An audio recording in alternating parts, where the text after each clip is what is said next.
বিসমিল্লাহির রহমানির রহিম। হে জগতবাসী, আজ আমি শামীম আলী চিশতি আপনাদের সামনে একটি আলোচনা নিয়ে হাজির হলাম। সেই আলোচনাটা হলো কি, যে দেখেন, আমরা কিন্তু এই পৃথিবীতে এসেছি, কিন্তু দেখা যায় যে আল্লাহ কোরআনে বলেছে ইবাদত করার কথা, সাধনা করার কথা আল্লাহ বলেছে। এখন দেখা যায় যে একটা বিষয়ে কিন্তু আমরা শয়তানকে আগে খুশি করি, কিন্তু নিজের অজান্তে এই পৃথিবীর সমস্ত মুসল্লিগণ, সমস্ত ইবাদতকারী যারা আছে, শরীয়তের আইন মেনে চলে, তারা কিন্তু নিজের অজান্তে আল্লাহকে খুশি করে পরে, এর আগে শয়তানকে খুশি করে। শয়তানকে খুশি করে কীরকম?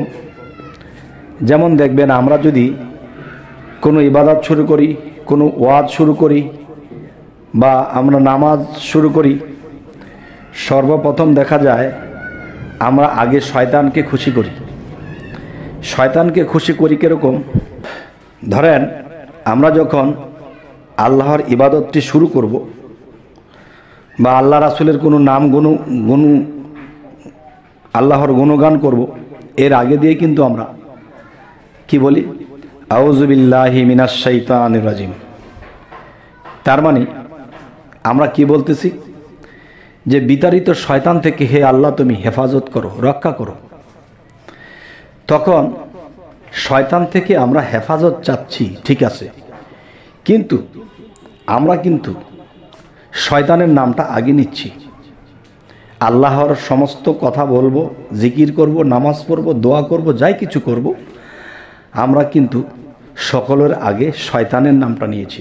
তখন শয়তান দূর থেকে বসে বসে মুচকি হাসে যে এই সমস্ত বিশ্বজগৎ সৃষ্টি করেছেন যিনি আল্লাহ, তার নামটি তারা সর্বপ্রথম নেয়নি, তারা আমার নামটি নিয়েছে। হয়তো আমি শয়তানি করি, আমার শয়তানি হইতে তারা বেঁচে থাকার জন্য হয়তো আল্লাহর কাছে বলেছে, কিন্তু তারা কিন্তু আমি শয়তানের নামটা আগে নিয়েছে।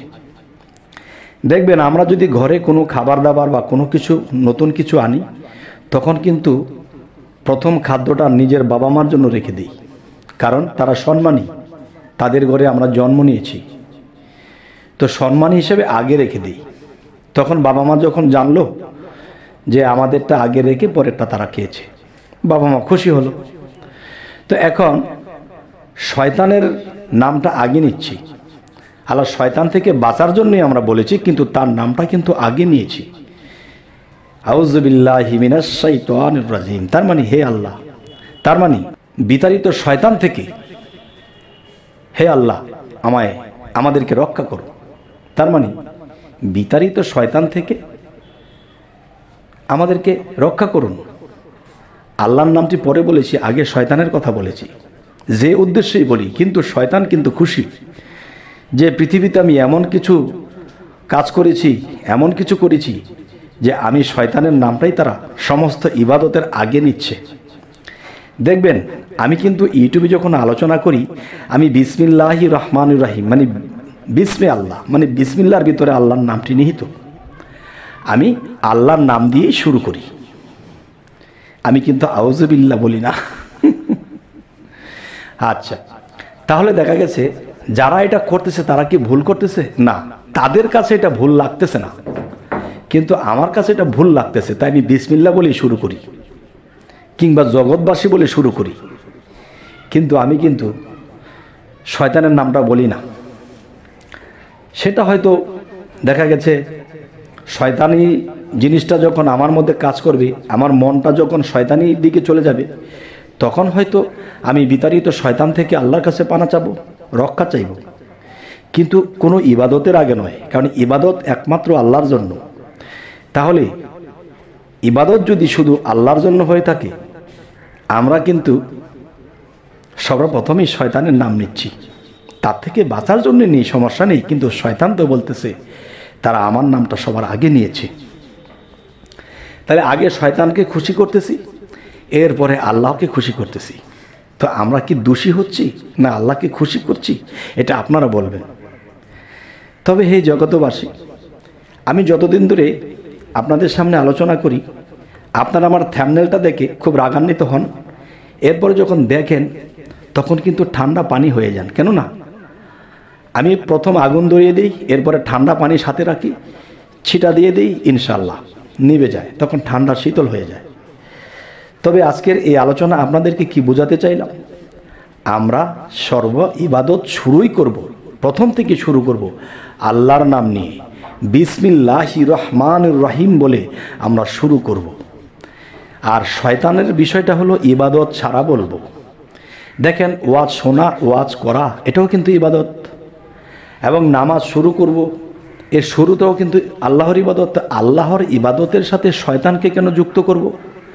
শয়তানের নামটা ঘরে বসে বলবো যে আল্লাহ, মসজিদে যাচ্ছি, ওয়াজে যাচ্ছি, বা আমরা একটা তোমার ইবাদতে যাইতেছি, শয়তান থেকে আমাদেরকে রক্ষা করো। যখন ইবাদতে দাঁড়িয়ে যাব তখন আর শয়তানের কথা বলবো না, কারণ আমি তো আগেই আল্লাহকে বলে দিয়েছি। এখন যদি বলি না, তখনও বলতে হবে কেন? আল্লাহ কি ভুলে যাবে? আমি যে বাড়ি থেকে বলে এসেছিলাম, এটা কি আল্লাহ ভুলে যাবে? যাই হোক, হে জগতবাসী, আপনাদের সামনে আমি মাঝে মাঝে এমনই আলাপ তুলে ধরি যা খুবই খারাপ লাগে হয়তো আপনাদের। থাম্বনেল দেখে খারাপ নেবেন না, আগে শুনবেন এই কথাগুলো কি। তবে আরও একটি কথা বলবো, এই পৃথিবীতে শয়তানেরও শিষ্য আছে। শয়তানের শিষ্য যে আছে তারা কিন্তু শয়তানের অনুসারেই চলতেছে, কিন্তু তারা জানতেছে না, তারা বুঝতেছে না, তারা যে শয়তানের পায়রবি করতেছে, তারা ভালোটা মনেই খারাপটা করতেছে। তাই এই পৃথিবীতে আল্লাহ যুগে যুগে নবী রাসূলদেরকে পাঠিয়েছেন, নবুয়াত খতম হয়ে গেছে, এখন কামেল মুর্শিদ অলিয়াউলিয়াদেরকে পাঠাইতেছেন। তাহলে কামেল মুর্শিদ অলিয়াউলিয়াদেরকে কেন পাঠাইতেছেন? দেখেন, একটা হলো গ্রন্থ পড়ে এবং বাহ্যিক ইবাদত করে মাওলানা হওয়া, মমিন হওয়া বা শিক্ষিত হওয়া, এটা একটা বিষয়। আরেকটা হলো নবী হযরত মুহাম্মদ সাল্লাল্লাহু আলাইহি সাল্লাম তিনি যখন হেরা পর্বতের গুহায় সাধনা করেছিলেন, তখন কিন্তু তিনি সেই সাধনার মাধ্যমে আল্লাহর সাথে সংযুক্ত স্থাপন করেছেন, আল্লাহর সাথে সংযোগ করেছেন। তাহলে আল্লাহর সাথে সংযোগ করে যিনি কথা বলবে, তখন তার কথার মধ্যে থাকবে কি? আল্লাহর কথা, আল্লাহর জ্ঞানে জ্ঞানান্বিত হয়ে কথা বলা। একটা হচ্ছে গ্রন্থ পড়ে আমি কথা বলেছি, মানুষকে শিক্ষা দিয়েছি, এটা একটা স্তর। আরেকটা স্তর আল্লাহর সাথে হট কানেকশনে কথা বলা, আল্লাহর কথাগুলো শুনে শুনে মানুষদেরকে বলা। তাহলে দুই ধরনের শিক্ষা, একটা সাধনার দ্বারা আল্লাহকে লাভ করেছে, হট কানেকশনে কথা বলা, আর একটা গ্রন্থ থেকে কথা বলা। তবে হে জগতবাসী, আজকে আপনাদেরকে যে আলোচনাটি শোনালাম, এই আলোচনাটি আপনারা কেমন মনে নিলেন? আমি যে আউযুবিল্লাহর কথা বলেছি, রাগ করলেন না তো? এবং আমি যে বিসমিল্লাহ দিয়ে শুরু করি, রাগ করলেন না তো? তবে আপনাদের কেমন লাগলো অবশ্যই আমাকে জানাবেন। এবং আমাদের চ্যানেলে যারা নতুন আছেন, অবশ্যই যদি কথাগুলো ভালো লাগে, সামনে ভালো ভিডিও পাওয়ার জন্য অবশ্যই সাবস্ক্রাইব করে রাখুন। এবং আজ এ পর্যন্তই, সকলেই ভালো থাকবেন। আল্লাহ হাফিজ।